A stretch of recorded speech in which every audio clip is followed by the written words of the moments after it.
got so much motherfucking design on right now. Assalamualaikum warahmatullahi wabarakatuh.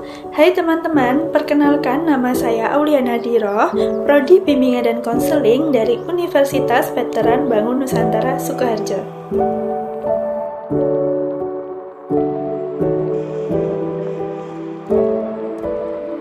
Oke teman-teman, kita langsung aja ya. Jadi video aku kali ini berisikan tentang solution focus brief counseling atau lebih dikenal dengan SFBC. Sebelumnya ada yang tahu nggak nih kira-kira apa sih SFBC itu? Oke teman-teman, langsung aja ya aku jelasin secara singkat apa sih SFBC itu. Jadi SFBC ini merupakan salah satu pendekatan konseling yang berfokus pada pencarian solusi untuk mengatasi dan melakukan suatu perubahan. Dan hal yang paling menarik dari SFBC ini adalah pendekatan konseling yang berorientasi masa depan dan tujuan spesifik atau membangun perubahan dalam jangka pendek. Nah, untuk lebih efektif lagi dalam penggunaan pendekatan SFBC ini, tentunya ada beberapa teknik dan ada 3 teknik dasar dalam SFBC. 3 teknik dasar tersebut yaitu yang pertama, perception finding question atau kalimat pengecualian. Ini biasanya bertujuan untuk mengidentifikasi hal-hal yang memiliki kemungkinan solusi yang sudah pernah dilakukan sebelumnya secara sadar maupun tidak. Dan hal ini dilakukan untuk membantu konseli untuk menyadarkan bahwa ada saat-saat di mana masalah tidak terjadi sepanjang waktu, dan ada saat-saat di mana juga keadaan menjadi lebih baik. Kemudian yang kedua yaitu miracle question atau pertanyaan keajaiban.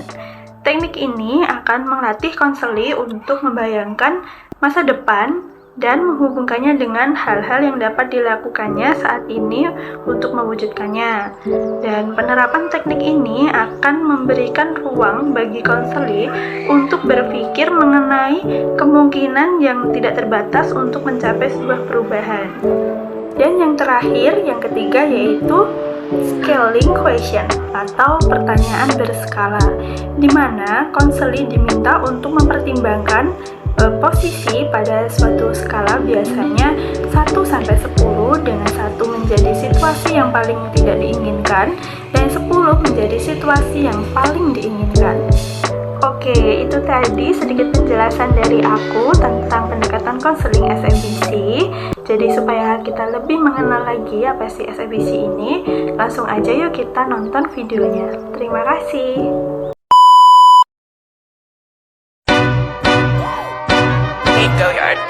I got so much. Are you ready, kids? Aye, aye, Captain! I can't hear you. Aye, aye, Captain! Oh! Motherfucking design on right now.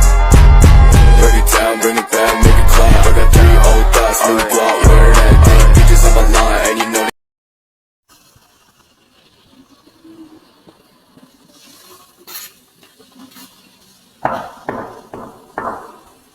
Assalamualaikum, Bu. Waalaikumsalam. Ya, Mbak, silakan masuk.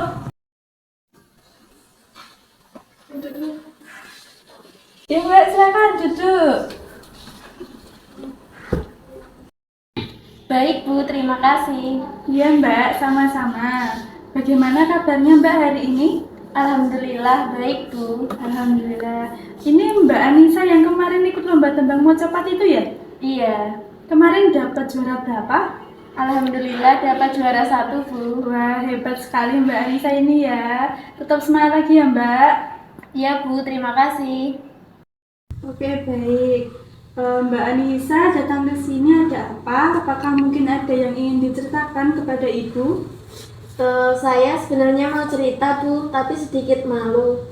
Tidak perlu malu Mbak Anissa, karena pada proses konseling ini ada beberapa asas dan salah satunya yaitu asas kerahasiaan. Jadi Mbak Anissa di sini bebas untuk menceritakan masalahnya tanpa ada rasa takut kalau masalah Mbak Anissa ini akan tersebar, karena nanti Ibu akan merahasiakannya. Baik Bu, jadi begini, saya selalu merasa bodoh. Oke, baik. Jadi Mbak Anissa ini merasa dan beranggapan bahwa Mbak Anissa ini selalu merasa bodoh. Benar begitu, Mbak Anissa? Iya Bu, saya tidak seperti teman-teman yang lain. Kira-kira hal apa yang membuat Mbak Anissa berpikiran seperti itu? Segala hal Bu, saya merasa bodoh.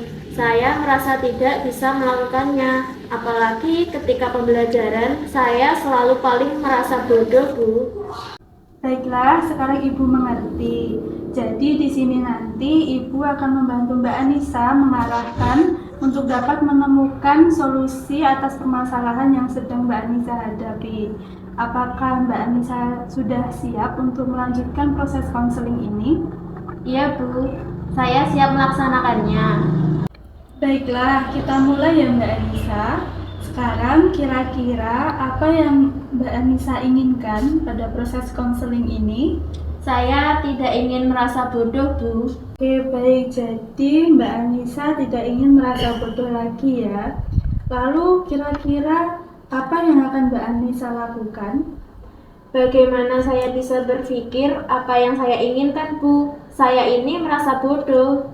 Oke, jadi di sini Ibu mempunyai 6 angka dari angka 1 sampai 10, di mana angka 1 sampai 5 itu menandakan bahwa Mbak Nisa merasa bodoh itu rendah, tetapi jika rentan 6 sampai 10 itu Mbak Anissa merasa sangat bodoh.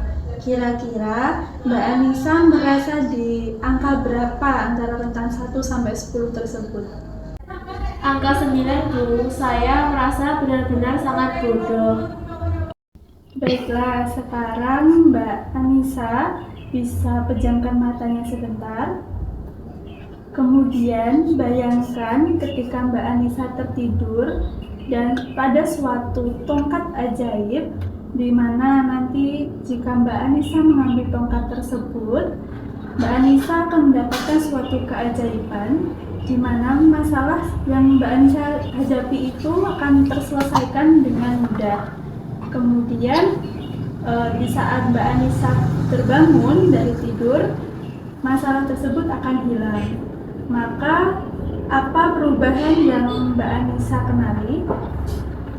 Saya merasa tidak bodoh Bu. Baiklah, sekarang apa yang Mbak Anissa rasakan? Saya merasa bahwa saya baik-baik saja Bu, dan saya tidak merasa bodoh lagi. Saya juga akan lebih untuk dapat berpikiran lebih optimis agar terhindar dari pikiran yang jelek ini Bu. Oke, baiklah Mbak Anissa. Sekarang Ibu kasih rentan angka lagi dari angka 1 sampai 10, di mana angka 1 sampai 5 Mbak Anissa itu sudah tidak merasa bahwa Mbak Anissa itu bodoh. Jika dari angka 6 sampai 10, Mbak Anissa itu masih merasa sangat bodoh. Kira-kira sekarang Mbak Anissa berada di angka berapa? Nomor 2 Bu, sekarang saya sudah merasa baikan dan pikiran jelek tersebut sudah hilang Bu. Oke, alhamdulillah sekarang Mbak Anissa sudah bisa mengatasi permasalahan Mbak Anissa sendiri, dan sekarang Mbak Anissa sudah lebih tenang dan lebih semangat lagi. Jadi kira-kira apakah ada permasalahan lain yang mungkin Mbak Anissa ingin ceritakan kepada Ibu? Tidak Bu, terima kasih. Baiklah, karena sekarang Mbak Anissa sudah bisa menyelesaikan masalahnya dan Mbak Anissa sudah merasa baikan, Ibu rasa proses konseling ini Ibu cukupkan. Dan nanti jika Mbak Anissa merasa masih kurang puas atau ada yang ingin diceritakan lagi kepada Ibu, Mbak Anissa bisa datang kemari lagi bertemu dengan Ibu. Iya Bu, terima kasih banyak. Iya, sama-sama Nak.